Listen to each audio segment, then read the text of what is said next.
You ask Tiger to calculate. This deals with linear inequalities with one unknown. The final result is x smaller than -9. Let's solve it step by step. Isolate the x. Divide both sides by 9.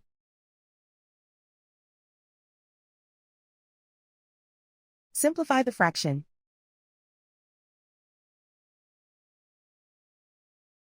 Find the greatest common factor of the numerator and denominator.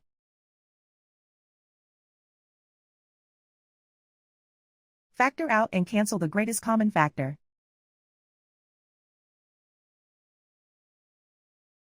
Plot the solution on a coordinate grid. And so the final result is x smaller than -9.